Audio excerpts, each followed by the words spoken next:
В Бахчисарае треснуло здание ханского дворца. Огромная трещина образовалась на свитском корпусе в ходе реставрации, по информации подрядчика, из-за ошибки в проекте. Стена, которая дала трещину, новодел. Это ошибка в проекте, где показано, что это здание стоит на фундаменте.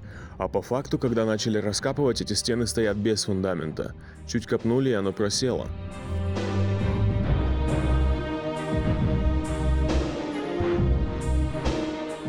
Во время укладки канализации на набережной Чуруксу съехал грунт и здание просело. При этом подрядчик уверен, что серьезный урон зданию не нанесен и все устранимо.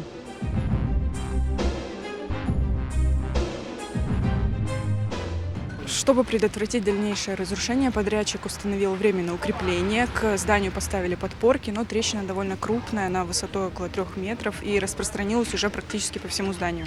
Точные причины разрушения здания еще предстоит выяснить. В Комитете по охране культурного наследия и Министерстве культуры Крыма заверили, что держат ситуацию на контроле.